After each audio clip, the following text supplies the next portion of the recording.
Hello friends, exam hall के YouTube channel में आप सभी का स्वागत है। सो फ्रेंड्स, जितने भी विद्यार्थी क्लास 10th में हैं और 2024 की तैयारी कर रहे हैं तो उन सभी विद्यार्थियों के लिए ये वीडियो काफ़ी महत्वपूर्ण है। इस वीडियो में हम लोग मैथ्स के कुछ महत्वपूर्ण क्वेश्चन जो है डिस्कस करने वाले हैं।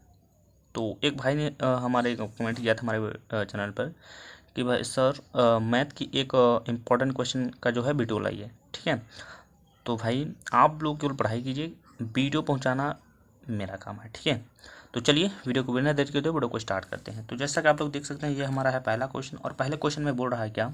ठीक है, ये मोस्ट इंपॉर्टेंट क्वेश्चन है भाई, आपके 2024 के अनुसार देखा जाए तो। ठीक है, तो ये क्वेश्चन में दिया गया है, निम्नलिखित में से कौन सा सह अभाज्य संख्या है। क्या पूछा है? सह अभाज्य संख्या यानी को प्राइम नंबर जिसे बोलते हैं। ठीक है, तो सबसे पहले आपको समझना होगा कि सहभाज्य संख्या बोलते किसे हैं। ठीक है, तो सहभाज्य संख्या बोलते किसे हैं। ठीक है, तो देखिए, सहअभाज्य संख्या उसे बोलते हैं जिसका HCF जो होता है एक होता है। फॉर एग्जांपल में जैसे मैं बात करूं कि बताओ भाई, ये 7 और कामा 9 में सहअभाज्य संख्या कितनी, कौन सी सहअभाज्य संख्या है? ये सहअभाज्य संख्या है या फिर ये सहअभाज्य संख्या है? तो आप इन दोनों में से कौन सा आंसर देंगे? इसको देंगे। क्यों आंसर इसको देंगे? क्योंकि मेरे भाई देखिए, ये जो 7 है ये अपने आप 7 से ही कटेगा और ये जो 9 है ये 3 से कटेगा। मतलब ये दोनों संख्याएं अलग अलग संख्याओं से कट रही हैं। बात को मेरी समझ गए आप लोग? और यहाँ पर आप यदि देखते हैं, ये 2 से भी कटेगा, 4 से भी कटेगा, ये भी 2 से कटेगा और 4 से भी कटेगा। तो कहने का मतलब ये दोनों कोई एक संख्या इन दोनों को काट दे रही है, यानी कि 4 से भी दोनों कट रही हैं, 2 से भी दोनों कट रही हैं। तो ये हमारा सह अभाज्य संख्या नहीं है। ठीक है, ये तो फिलहाल मैं आपको समझाने के लिए बता रहा था। आपके ऑप्शंस यहाँ पर दिए गए हैं। तो पहला ऑप्शन में दिया गया है 14 कामा 35। तो 14 का आप काटेंगे तो 2 से भी कट जाएगा, लेकिन ये 2 से नहीं कटेगा। तो आप लोग कहेंगे सर यही अभाज्य संख्या है, लेकिन नहीं, ये जो है 7 से कटेगा और ये भी 7 से कटेगा। 7 दूनी 14, 7 5 35, तो ये अभाज्य संख्या नहीं हो सकता। ये हमारा है कितना? तो ये हमारा है 31 है, ये 93। 31 का ही 3 गुना है 93, तो ये भी अभाज्य संख्या नहीं है। ऑप्शन नंबर सी पे यदि आप आते हैं तो ये है 18 और ये है 25। 18 को आप काटेंगे तो 6 से कटेगा और 3 से कटेगा, 9 से कटेगा, लेकिन ना ये 3 से कटेगा, ना 9 से, और ना ही 6 से। तो क्या हम ये बोल सकते हैं यही हमारा आंसर होगा या फिर यही हमारा सहअभाज्य संख्या होगा? तो आप लोग कहेंगे बिल्कुल सर, यही हमारा सहअभाज्य संख्या है, यानी ऑप्शन नंबर सी आपका जो है करेक्ट हो जाएगा। क्योंकि यहाँ पर आप जब LCM HCF निकालेंगे जिस तरीके से निकालते हैं, ठीक है, यदि आपको HCF भी निकालने नहीं आता तो कोई बात नहीं, उसको भी हम सिखा देंगे। ठीक है, तो ये जो 18 है, 18 को जब आप काटेंगे तो 2 से कटेगा, 6 से कटेगा, 3 से भी कट जाएगा, 9 से भी कट जाएगा, लेकिन ये जो संख्या ये 5 से ही केवल कटेगा, या तो 25 से आप काट सकते हैं। ठीक है, तो ये दोनों संख्या अलग अलग संख्याओं से कट रही हैं। ठीक है, तो आई होप आप सभी लोग कुछ समझ में आ गया होगा कि सहभाज्य संख्या कहते किसे हैं भाई। ठीक है, तो दूसरा क्वेश्चन हमारा काफ़ी मोस्ट इंपॉर्टेंट है, ये भी क्वेश्चन यहाँ पे ध्यान दीजिएगा। तो क्वेश्चन नंबर दूसरा में हमारे क्या बोला है? बोला है क्या, किसी पूर्णांक क्यों के लिए प्रत्येक विषम पूर्णांक निम्नलिखित रूप का होता है। यानी 4 ऑप्शन आपको दिए गए हैं, उनमें से ऐसा कौन सा रूप है जो प्रत्येक कंडीशन में जो है वो संख्या विषम पूर्णांक ही होता है। तो देखिए, सबसे पहला ऑप्शन हमारा क्यों। अब क्यों को समझते हैं थोड़ा सा। तो क्यों को जैसे मान लीजिए, हम यहाँ क्यों के स्थान पे यदि विषम संख्या 3 रखेंगे तब ये विषम होगा, यदि क्यों के स्थान पे हम सम रखेंगे तो ये सम हो जाएगा। तो यहाँ पर क्या बोला है, प्रत्येक विषम संख्या होगी, मतलब हर एक कंडीशन पे ही विषम संख्या होनी चाहिए। लेकिन यहाँ पर क्या हो रहा है, जब हम सम रखे हैं तो सम हो रहा है, विषम रखे हैं तो विषम हो रहा है, अर्थात ये पहला ऑप्शन तो बिल्कुल नहीं होगा। ऑप्शन नंबर दूसरे पे यदि आते हैं तो यहाँ पर है क्यों। मान लीजिए भाई, मान लीजिए हमारा क्यों एक विषम संख्या मान लेते हैं क्यों के स्थान पे। ठीक है, विषम पूर्णांक बोला है ना भाई, तो विषम मान लीजिए यहाँ पर हम विषम कोई संख्या मान लेते हैं विषम, तो 1 + 1 तो बराबर में क्या हो जाएगा, ये 2 हो गया। ये तो सम हो चुका है, लेकिन हमें सम तो चाहिए नहीं। फिर यहाँ पर हम कोई सम संख्या रखेंगे भाई, 2 जैसे रख देते हैं, तो 2 रखेंगे, प्लस में 1 हो जाए तो ये क्या हो जाएगा, 3 हो जाएगा। ठीक है, यदि यहाँ पर हम क्या रखें, 3 रखेंगे और प्लस 1 तो हो जाएगा, ये 4 हो जाएगा। तो अर्थात आप कह सकते हैं यहाँ पर हम प्रत्येक कंडीशन पे विषम नहीं आ रहा है। देखिए जब हमने 2 रखा है तो विषम आ रहा है, 3 रखा है तो जो है सम आ गया है। तो अर्थात ये भी नहीं आपका आंसर होगा। अब ऑप्शन नंबर तीसरे पाते हैं, तो यहाँ पर क्या है, 2 क्यों है। ठीक है, 2 क्यों है, तो 2 को लिखिए क्यों के स्थान पे मान लीजिए हम 1 रख देते हैं। जब 1 रखेंगे तो 2 एकम 2 ही होगा, यानी सम संख्या आ गया। मान लीजिए यहाँ पर हम क्या रखते हैं, सॉरी, ठीक है। तो जैसे मान लीजिए हम यहाँ पर ले लेते हैं 2 ले लेते हैं, तो सबसे पहले यहाँ पर 2 तो लिखना पड़ेगा, क्योंकि क्यों के साथ में ही 2 है। हम अपने से क्या ले रहे हैं, 2 ले रहे हैं क्यों के स्थान पे, तो 2 दूना हो जाएगा 4 हो जाएगा। अब मान लीजिए हम यहाँ पर ले रहे हैं 3 ले रहे हैं, तो 3 दूना कितना हो जाएगा, 6 हो जाएगा। यानी हम ये बोल सकते हैं यहाँ पे प्रत्येक कंडीशन पे सम सम सम संख्या होगा। लेकिन हमसे पूछा है भाई विषम पूर्णांक, तो ये भी तो नहीं होगा फिर। वैसे तो लास्ट ही बचा है, मतलब लास्ट ही ऑप्शन सही होगा, लेकिन हमको ज़रूरी है चेक करना। हम चेक कर लेंगे तभी आंसर को देंगे, ठीक है। तो यहाँ पर सबसे पहले लिखा क्या है, तो लिखा है 2 क्यों प्लस 1। अब क्यों के स्थान पे हम कोई भी संख्या ले लेते हैं। मान लीजिए पहले 2 लिखे गुणा, यहाँ पे हम पहले 1 रखते हैं और प्लस में 1 रखते हैं। तो 2 का गुणा 1 में करेंगे तो 1 कम हो जाएगा 2, ठीक है। और प्लस में 1 है तो जोड़ेंगे पूरा पूरा 3 हो जाएगा, और ये एक विषम पूर्णांक है। अब यहाँ पे मान लीजिए 1 के स्थान पे हम 2 रखेंगे, तो यहाँ पर मान लीजिए तो 2 इंटू में हो जाएगा 2 और प्लस में 1, 2 दूना होता है 4 और प्लस में होता है 1, तो 5 हो जाएगा। ये भी एक विषम पूर्णांक है। तो अर्थात हम कह सकते हैं कि ऑप्शन नंबर हमारा डी जो है वो करेक्ट हो जाएगा, क्योंकि हम प्रत्येक कंडीशन पे यहाँ पर जो है विषम पूर्णांक जो ही आ रहा है। तो ऑप्शन नंबर आपका डी जो है वो करेक्ट हो जाएगा, ठीक है। तो चलिए चलते हैं क्वेश्चन नंबर तीसरे की ओर। भाई यहाँ पे समझिए क्वेश्चन नंबर तीसरे को, ठीक है। ये है हमारा क्वेश्चन नंबर तीसरा। क्वेश्चन नंबर तीसरा भी काफ़ी महत्वपूर्ण है, आपके बोर्ड एग्जाम में इस तरीके के क्वेश्चन जो है आते हैं, ठीक है। तो तीसरा में दिया गया है संख्याओं x बराबर 0 और 2x प्लस 3y बराबर 12 का परिच्छेद बिंदु है, ठीक है।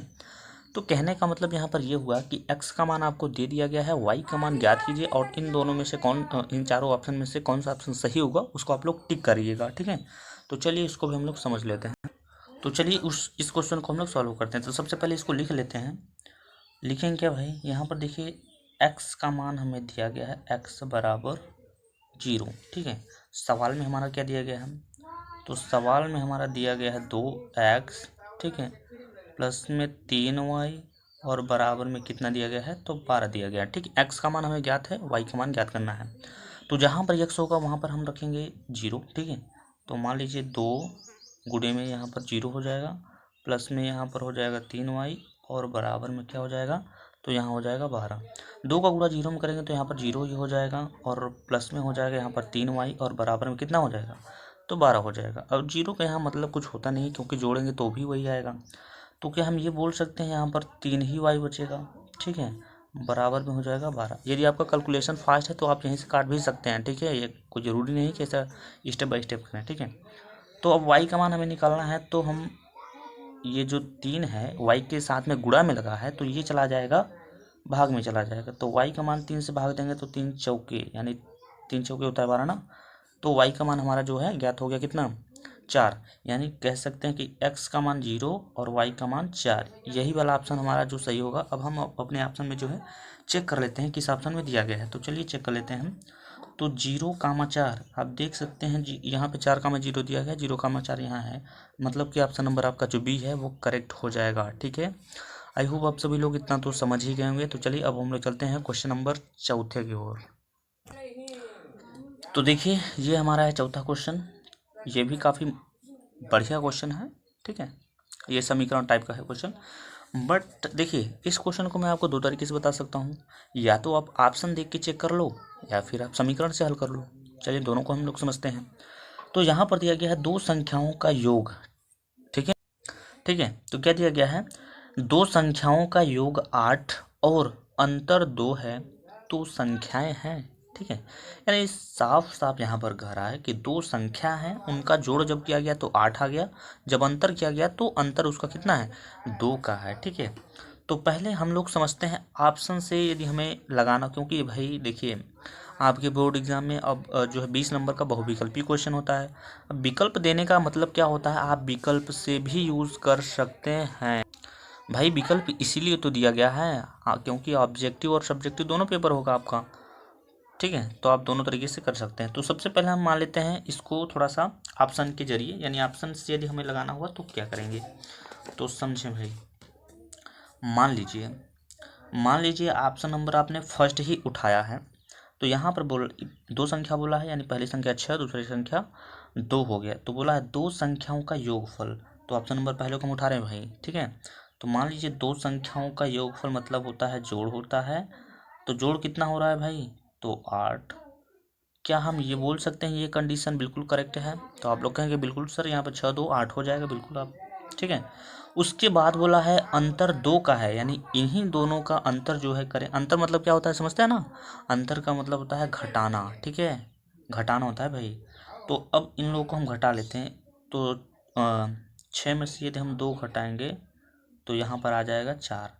अब आप लोग यहाँ थोड़ा सा समझिए, अंतर यहाँ पर बोला है 2, लेकिन अंतर यहाँ पर कितना आ रहा है, 4 आ रहा है, अर्थात ऑप्शन नंबर फर्स्ट जो होगा हमारा करेक्ट आंसर नहीं है मेरे भाई, ठीक है। चलिए ऑप्शन नंबर बी को उठाते हैं अब। तो ऑप्शन नंबर बी में दिया गया है क्या, 5 और प्लस में 3, पहले इनको जोड़ेंगे तो 8। पहला कंडीशन तो पूरा हो चुका, अब दूसरा भी पूरा होना चाहिए। अंतर कितना आना चाहिए, 2। तो अंतर मान लीजिए कि हम घटाते 5 में से 3 घटाएंगे तो अंतर कितना आएगा, 2 आएगा। तो अर्थात आप यहाँ से कह सकते हैं कि ये कंडीशन जो है हमारा फॉलो कर रहा है। तो आप देखिए ऑप्शन से आपने लगाया तो ऑप्शन नंबर जो बी है वो करेक्ट हो जाएगा इस अनुसार। अब आप लोग कहेंगे नहीं सर मुझे ऐसा नहीं सीखना है, मुझे समीकरण से सीखना है, उससे बताइए। तो देखिए समीकरण से आप कैसे हल करेंगे। तो सबसे पहले आप क्या करेंगे, मान लेंगे कि पहली संख्या x है, ठीक है, और प्लस में है दूसरी संख्या y। आप मान लीजिएगा, मैं बता रहा हूँ डायरेक्ट। दोनों का योगफल कितना दिया गया है, तो 8 दिया गया है। अंतर दिया गया है इन्हीं संख्याओं का अंतर, यानी कि x माइनस वाई का अंतर कितना दिया गया है, तो 2 दिया गया है। आप ये बोल सकते हैं कि समीकरण नंबर ये फर्स्ट है और ये समीकरण नंबर सेकंड है, ठीक है। अब इन दोनों समीकरण को आपस में जोड़ दीजिए, यानी समीकरण नंबर 1 और प्लस समीकरण नंबर 2, ठीक है।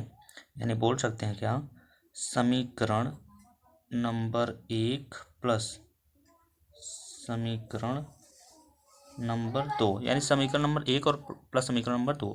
तो यहाँ पर जोड़ना चालू कीजिए। जैसे पहले समीकरण को लिख लेते हैं, x प्लस में y बराबर में हो जाएगा 8, और यहाँ पर दिया गया x माइनस वाई बराबर में 2। तो जोड़ेंगे तो x हो जाएगा कितना, 2x हो जाएगा, ठीक है। x क्या हो जाएगा, यहाँ पर 2x हो जाएगा भाई, और यहाँ से y कैंसिल हो जाएगा, तो 8 और 2 कितना हो जाएगा, 10 हो जाएगा। x की वैल्यू निकालेंगे तो x चला जाएगा, मतलब x की जो संख्या है वो चला जाएगा यहाँ पर 10 के नीचे हो जाएगा। 2 से काटेंगे कितनी बार में कटेगा, तो 5 बार में कट गया। तो कहने का मतलब ये हो गया x का जो मान है हमने 5 यहाँ पर निकाल लिया है। अब y का मान निकालने के लिए दोनों समीकरण में से रख दीजिए किसी में, आपका y का मान जो है निकल जाएगा। तो मान लीजिए हम समीकरण नंबर 1 में रखना चाहते हैं x का मान, ठीक है। तो x प्लस में y बराबर में कितना दिया गया है, तो 8 दिया गया है। x का मान, ठीक है, x का मान हमें दिया गया है 5, हमने अभी ज्ञात किया है, तो 5 रख देते हैं, प्लस में y बराबर में 8। तो y का मान जैसे निकालना होगा तो 8, ये 5 को पंचांतर कर दें, ठीक है। तो 5 जब इधर जाएगा तो माइनस में हो जाएगा, अर्थात ये बोल सकते हैं 8 में से 5 गया तो 3 हो जाएगा। तो देखिए 5 और 3 दोनों तरीके से हमने यहाँ पर निकाल दिया, ठीक है, ठीक है। तो यहाँ पर हमने दोनों तरीके से आपको यहाँ पर समझा दिया है, ठीक है। ये पहले ऑप्शन तरीके से, उसके बाद हमने समीकरण तरीके से। तो आपको दोनों विधि ही जानना है, ठीक है, क्योंकि कभी आपसे कोई पूछ लेता है भाई ऐसा समीकरण दे देगा, कहेगा इसको लगाओ, तो आपको जो है समीकरण विधि जो है काम आ जाएगा, ठीक है। तो ऑप्शन नंबर इस तरीके से बी वाला जो है करेक्ट हो जाएगा। तो अब हम लोग चलते हैं क्वेश्चन नंबर 5 की ओर। तो क्वेश्चन नंबर 5 भी काफ़ी बढ़िया है। वैसे ये प्रश्नावली 4B में दिया गया है, यदि आप पढ़ेंगे तो डॉक्टर मनोहरे वाली बुक से, ठीक है। प्रश्नावली 4 में इस तरीके का क्वेश्चन यहाँ पर दिया गया है। तो ये भी काफ़ी महत्वपूर्ण तो नहीं बोल सकते हैं, बट हो गया, कभी कभी आ जाता है। तो चलिए क्वेश्चन नंबर 5 में दिया गया है, x² माइनस 1 बराबर 8 को हल कीजिए, और इन्हीं में से कोई आंसर आएगा तो उसको लिखना होगा, ठीक है। यहीं पे इसको हल कर लेते हैं। सबसे पहले क्या दिया गया है, तो x² माइनस 1 बराबर में क्या दिया गया है, 8। तो सबसे पहले 8, ये 1 है ना, इसको पंचांतर कर दीजिए, तो ये हो जाएगा x² बराबर में हो जाएगा 8 प्लस 1 हो जाएगा। अब x² को ज्यों करते हो 8 और 1 जोड़ेंगे तो 9 हो जाएगा, इसका स्क्वायर हटा दीजिए, तो स्क्वायर हटाएंगे तो इसमें रूट लग जाएगा। कहने का मतलब यहाँ पर समझिए, जगह ही नहीं बचा है, यहाँ समझते हैं। ठीक है। जब स्क्वायर मान लीजिए आपने हटाया तो ये जो 9 में है ये क्या लग जाएगा भाई, रूट लग जाएगा। और जब रूट से बाहर आएगा तो ये 9 जो है रूट में है तो कितने का वर्ग है, ये तो 3 का वर्ग है, तो ये बाहर आ जाएगा 3। अब आपको नहीं समझ में आता है कि ये 9 था तो 3 कैसे हो गया, तो भाई मेरे 3 इसलिए हो गया क्योंकि 9 को आप लिख सकते हैं 3 गुणे में 3। और रूट में जब भी कभी अंडर रूट में जो है कोई भी दो संख्या मिलती है, यहाँ पर देख सकते हैं दो संख्या, तो एक संख्या बाहर निकाल लिया जाता है कुछ इस तरीके से, ठीक है। तो ऑप्शन नंबर ये 3 वाला जिसमें दिया होगा वही ऑप्शन आपका करेक्ट हो जाएगा, ठीक है। तो आप देख सकते हैं 3 जो है ऑप्शन नंबर आपके सी में दिया गया है, तो ऑप्शन नंबर आपका सी जो है करेक्ट हो जाएगा, ठीक है। चलिए अब हम लोग चलते हैं क्वेश्चन नंबर 6वें की ओर। और 6वां क्वेश्चन जो है पार्ट 1 से लिया गया है, काफ़ी बढ़िया क्वेश्चन है, ठीक है। HCF और एलसीएम पर है, इसमें आपसे लस पूछेगा, लेकिन भाई लस पूछेगा तो लेकिन इसका नियम आपको पता होना चाहिए, तो इसको ध्यान से समझने की कोशिश कीजिएगा मेरे भाई, ठीक है। क्योंकि बोर्ड एग्ज़ाम में यदि टॉप पे यदि आपका नंबर आप चाहते हैं कि आए तो मेहनत थोड़ा सा करना पड़ेगा। और जुलाई अब वैसे चल ही रहा है, तो आप लोग अपना पढ़ाई लिखाई जो है स्टार्ट कर दिए, ठीक है। चलिए क्वेश्चन नंबर 6वें में दिया गया है, यदि दो धनात्मक पूर्णांकों P और Q को P बराबर AB² और Q बराबर AQ+AQB के रूप में व्यक्त किया जा सकता है, जहां A और B अभाज्य संख्याएं हैं, तो लस यानी कि P और Q का लस क्या होगा, यही आपको बताना है यहाँ पर, ठीक है। चलिए तो बाकी से हमें कुछ नहीं ले लेना है, जो भी सवाल दिया गया है सबसे पहले यहाँ दिया गया है, ये मान दिया गया है और ये मान दिया गया है, यानी P का और Q का मान हमें दिया गया है, तो लिख लेते हैं इसको। तो मान लीजिए P का मान यहाँ से दिया गया है क्या, AB² दिया गया है, तो A और B², ठीक है। और यहाँ से यदि हम देखें तो Q का भी मान दिया गया है, Q का मान क्या दिया गया है, तो A³ और B दिया गया है, तो A³ और B। तो मेरे भाई यहाँ पर आपसे पूछा है एलसीएम, क्या पूछा है, LCM यानी कि लस, हिंदी में बोले तो लस। तो जब भी आप एलसीएम निकालिएगा तो किसी भी, जैसे मान लीजिए यही दो संख्या है ये वाला, तो किसी भी संख्या का अधिक वाला पावर लेना है, अधिक वाला पावर। जैसे मान लीजिए इन दोनों में संख्या क्या क्या यूज़ हुआ है, तो A और B यूज़ हुआ है, मतलब प्रयोग में A और B ही लाया गया है ना। तो इन दोनों में से आपको देखना है सबसे अधिक, A का सबसे अधिक पावर कितना है, तो A का सबसे अधिक पावर 3 है, ठीक है। तो यानी कि A पे पावर क्यूब लेंगे। B का सबसे अधिक पावर कितना है दोनों में से, तो B का सबसे अधिक पावर जो है B² है। तो अर्थात हम बोल सकते हैं कि A³ और B² वाला ही ऑप्शन हमारा करेक्ट हो जाए, ठीक है। तो आपका ऑप्शन कौन सा सही होगा, A³ और B² जिसमें दिया होगा वही वाला ऑप्शन जो है करेक्ट हो जाएगा, तो याद रखिएगा इसको। तो A³ और B² हम देख सकते हैं ऑप्शन नंबर हमारे सी में दिया गया है, जो कि हमारा आंसर था, आप लोग यहाँ पे देख सकते हैं, ये देखिए A³ और B²। तो इस तरीके से इस तरीके क्वेश्चन जो है लगाया जाता है। एक क्वेश्चन इसका और है, लेकिन वो HCF पर आधारित है, यानी कि मस पे आधारित है। तो जिसको मस आता होगा वो तो भाई लगा ही लेगा, जिसको नहीं आता तो कोई बात नहीं है, यहाँ पर बता ही देंगे हम। तो यहाँ पर देखिए वही सेम संख्या सेम सवाल है, बस थोड़ा सा उसमें भाई लसा पूछा था, इसमें मसा पूछा है। यहाँ पे देख सकते हैं ये और ये देखिए थोड़ा सा बस अंतर है। तो यहाँ पर दिया गया है, यदि दो धनात्मक पूर्णांकों ठीक है, नहीं, पूर्णांकों A और B को A बराबर x³ y² और B बराबर xy³ को नहीं है, k है, यहाँ पर ध्यान दीजिएगा, k रूप में व्यक्त किया जाए, जहाँ x और y अभाज्य संख्याएं हैं, तब मस होगा, ठीक है। यहाँ पर आपसे मस पूछ रहा है, तो मस निकालना भी देखिए काफ़ी आसान ही होता है, बस आपको नियम थोड़ा सा पता होना चाहिए। तो हमें और सबसे मतलब है नहीं, बस सवाल आप देख लीजिए, सवाल ये दिया गया है मेन, तो इसी को हमें उतार लेना है।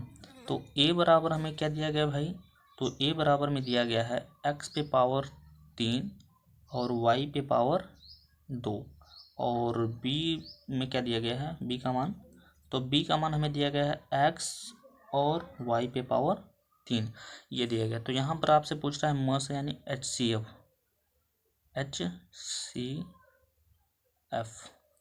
ये पूछ रहा है। तो HCF जब भी निकाला जाता है तो किसी भी संख्या का घात का सबसे छोटा वाला घात लिया जाता है। कौन सा घात, सबसे छोटा वाला घात, जैसे कि मान लीजिए यक्स का सबसे छोटा घात दोनों में से कौन सा है, सबसे छोटा घातांक मतलब पावर। इसमें यक्स में देखेंगे तो 3 है, यहाँ पर घात 3 है, और इसमें देखेंगे तो एक ही है। तो सबसे छोटा घात हम बोल सकते हैं यक्स पे पावर केवल यक्स ही है, इस पर घात कुछ नहीं है तो एक है।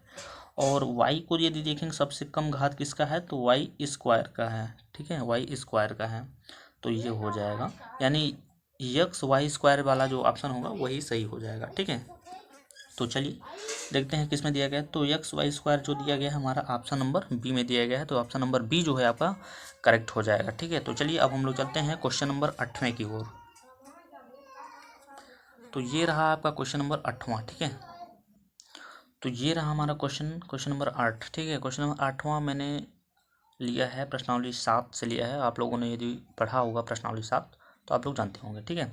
बीच की दूरी वाला जब फार्मूला लगता है, तो यहाँ पर पूछ रहा है बिंदु 0,5 और -5,0 के बीच की दूरी याद कीजिए, ठीक है, बीच की दूरी। तो सबसे पहले देखिए, इस सवाल को लगाने से पहले आपको दूरी का फार्मूला पता होना चाहिए क्या होता है। तो दूरी यानी कि डिस्टेंस भी बोल सकते हैं उसको। तो हम डिस्टेंस यानी डी से डिनोट करते हैं डिस्टेंस को। तो डी बराबर फार्मूला होता है क्या, तो डी बराबर फार्मूला होता है x2 माइनस x1 का होल स्क्वायर, प्लस में होता है क्या y2 माइनस y1 का होल स्क्वायर। ये इसका फार्मूला होता है। अब इसी फार्मूले पे जो हम मान बिठाएंगे, ठीक है। तो चलिए फार्मूला तो हमारा हो गया, लेकिन अभी आपको थोड़ा सा और बताना है, क्योंकि फार्मूले अभी क्या करना है कैसे करना है ये अभी आपको समझ में नहीं आ रहा होगा। तो देखिए इनमें जो दोनों मान दिए होते हैं, तो ये वाला मान होता है पहले x1 का होता है और ये होता है y1 का होता है, ये होता है x2 का होता है और ये होता है y2 का होता है, ठीक है। तो इतना समझना होगा। अब समझ गए हैं x2 और y2 कहाँ कहाँ बैठाना है। तो बराबर लगाइए यहाँ पर और रूट लगाइए। पहले सबसे पहले दिया गया x2, तो x2 का मान कितना दिया गया भाई, तो माइनस में 5 दिया गया x2 का मान, x2 माइनस x1 का मान कितना दिया गया है तो 0 दिया गया है, तो यहाँ पर 0 इतने का स्क्वायर, प्लस अब दिया गया है क्या y2 दिया गया है, तो y2 का मान यहाँ पर दिया गया है 0, माइनस y1 का मान कितना दिया गया है, तो y1 का मान दिया गया है 5 दिया गया है, तो यहाँ पर स्क्वायर लगा देंगे, ठीक है। बराबर लगाइए, यहाँ पर रूट लगाइए। तो देखिए यहाँ पर दोनों को जोड़ेंगे या फिर घटाएंगे, तो जोड़ या घट कर ही आएगा कितना, -5 का ही स्क्वायर आ जाएगा, क्योंकि 0 का कोई वैल्यू ही नहीं होगा। और यहाँ 0 में से 5 घटाएंगे तो माइनस में 5 ही आ जाएगा यहाँ पर, और इसका हो जाएगा स्क्वायर हो जाएगा, ठीक है। ठीक है मेरे भाई, तो यहाँ समझिएगा -5 का जब वर्ग आप करते हैं तो माइनस जो है प्लस में चेंज होता है और 5 का वर्ग हो जाता है 25 हो जाता है, ठीक है। और इस वाले 5 का भी वर्ग करेंगे तो हो जाएगा 25 ही हो जाएगा, ठीक है। और 25 और 25 का जब आप जोड़ोगे 25 और 25 का, तो ये हो जाएगा 50 हो जाएगा, ठीक है। अब यहाँ से देखिए, अब 50 तो देखेंगे आप ऑप्शन में है ही नहीं, तो क्या करेंगे। तो देखिए 50 को आप लिख सकते हैं, क्या लिख सकते हैं, 50 को आप लिख सकते हैं 5 गुणे 2, ऐसा लिख सकते हैं।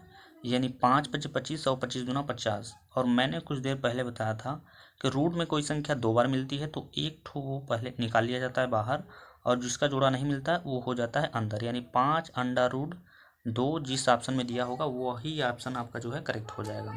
तो आप देख सकते हैं आपके ऑप्शन नंबर बी में यहाँ पर दिया गया है, तो यही वाला आपका ऑप्शन जो है करेक्ट हो जाएगा, ठीक है। तो चलिए अब हम लोग चलते हैं क्वेश्चन नंबर 9 की ओर। क्वेश्चन नंबर 9 भी काफ़ी आसान है, इसे आप लोग लगाने की कोशिश करिएगा, ठीक है। इससे आप लोग वीडियो को रोक कर लगाने की आप लोग कोशिश ज़रूर करें भाई, ठीक है। तो चलिए हम इसको बता देते हैं आपको, फिर आप लोग लगा लीजिएगा वीडियो रोक कर। तो यहाँ पर दिया गया हमारा, क्या दिया गया है, तो यक्स का स्क्वायर प्लस में यहाँ पर दिया गया है 4x और बराबर में 0 दिया गया है, ठीक है। तो सबसे पहले हम देखते हैं यहाँ पर कि इन दोनों में हमें x कॉमन दिखाई दे रहा है, क्या आप लोगों को दिखाई दे रहा है। इन दोनों में जो है x कॉमन है, तो x को निकाल लीजिए बाहर। तो x जैसे ही बाहर निकालते हैं तो यहाँ पर बचेगा x और प्लस में यहाँ पर बचेगा 4, बराबर में यहाँ कितना बचेगा, तो बराबर में 0 बचेगा, ठीक है। यदि हम x का मान निकालना चाहें, ध्यान से समझिएगा, यदि हम x का मान निकालना चाहें तो ये गुणांक में नीचे चला जाएगा, ठीक है। तो x बराबर ये x+4 ये 0 के नीचे आ जाएगा भाई। तो 0 के नीचे आने का मतलब वो हो जाएगा पूरा 0 हो जाएगा, क्योंकि 0 में किसी भी संख्या से भाग देते हैं तो क्या होता है 0 ही हो जाता है। तो एक कंडीशन हमारा निकल गया 0 यहाँ से। ठीक है, इतना समझ गए कि नहीं पहले ये बताइए आप लोग। ठीक है, अब यहीं से हमारा दूसरा भी कंडीशन यहाँ से बन के आएगा। इसी स्टेप में फिर से दोबारा लिख रहा हूँ आपको समझाने के लिए। एक मान 0 हमारा निकल गया एक्स का। अब क्या है, एक्स ब्रैकेट में x+4 बराबर में हो जाएगा 0। अगर हम लोग x+4 को ज्यों करते हुए लिखें, इसको नीचे भेज दें, यानी कहने का मतलब x+4 बराबर हो जाएगा 0/x, तो इसका भी मान पूरा पूरा 0 ही हो जाएगा। ठीक है, तो यहाँ पर हो जाएगा x+4 बराबर 0। अब क्या करेंगे, x का मान निकालेंगे तो ये 4 को पंचांतर कर देंगे तो -4 हो जाएगा। तो x का यहाँ पर हमने 2 मान निकाल लिया है। ठीक है, ये पहला 0, दूसरा वाला -4। तो ये वाला ऑप्शन जिस वाले ऑप्शन में होगा वही ऑप्शन आपका जो है करेक्ट हो जाएगा। तो चलिए चेक कर लेते हैं किस ऑप्शन में दिया गया है, 0, -4। ठीक है, तो 0, -4 आपके पहले ही ऑप्शन में दिया गया है, यानी ऑप्शन नंबर फर्स्ट जो हुई आपका करेक्ट हो जाएगा। ठीक है, तो चलिए क्वेश्चन नंबर 10वें की ओर चलते हैं, और ये इस वीडियो का लास्ट क्वेश्चन है। ठीक है, तो इसमें देखिए क्या दिया गया है, ये भी काफ़ी आसान ही क्वेश्चन है। दिया गया है समीकरण x/8 बराबर 8/x के मूल होंगे। तो देखिए इसको कैसे हल करना है, ये भी आसान ही क्वेश्चन है। तो सबसे पहले मान लीजिए क्या दिया गया है, सबसे पहले हमें दिया गया है, इधर मत ध्यान दीजिएगा भाई, इधर दीजिए। तो सबसे पहले हमें दिया गया x/8 बराबर में 8/x, ये हमारा क्वेश्चन दिया गया है। तो देखिए यहाँ पर हम तिरेक मल्टीप्लाई करेंगे। जब भी आपको इस कंडीशन में कभी भी दे, मैथ में ही नहीं जो विज्ञान होता है उसमें भी इस तरीके का कभी जो है वहाँ पे आ जाता है कि इस तरीके का क्वेश्चन आपको हल करना होता है। तिरेक यहाँ पर गुणा करेंगे हम, तो x का गुणा जब हम x में करेंगे तो यहाँ पर हो जाएगा x²। आपको पता होगा x का x में होगा तो x² हो जाएगा। 8 का गुणा 8 में होगा तो 8 × 8 = 64 हो जाएगा। इतना तो हो ही गया। अब नीचे का नहीं नीचे करना होता है, वो जोड़ में होता है। ठीक है, तो अब यहाँ से स्क्वायर इसका हटा देते हैं, स्क्वायर हटाएंगे तो इसमें लग जाएगा रूट लग जाएगा। ठीक है, तो यहाँ पर x बराबर, अब ये रूट से जब बाहर निकलेगा तो प्लस माइनस में निकलेगा, और ये कितने का वर्ग है, तो ये 8 का वर्ग है मेरे भाई। ठीक है, इतना आप लोग समझ गए होंगे। तो चलिए अब हम लोग चेक करते हैं किस ऑप्शन में दिया गया प्लस माइनस में 8। ठीक है, तो आप देख सकते हैं प्लस माइनस में 8 ऑप्शन नंबर हमारे सी में दिया गया है, यानी ऑप्शन नंबर सी जो है आपका करेक्ट हो जाएगा। ठीक है, इस वीडियो में केवल 1 से लेकर 10 ही प्रश्न थे। ठीक है, अगर आप लोगों को और क्वेश्चन चाहिए 20 में 20, यानी आपके बोर्ड एग्जाम में जो है 20 बहुविकल्प आएगा, तो 20 में 20 पूरा क्वेश्चन चाहिए, तो आप लोग मेरे इस वीडियो के कमेंट बॉक्स में ज़रूर बताइएगा। ठीक है, तो इस वीडियो में बस इतना ही, मिलते हैं नेक्स्ट वीडियो में, तब तक के लिए जय हिंद जय भारत।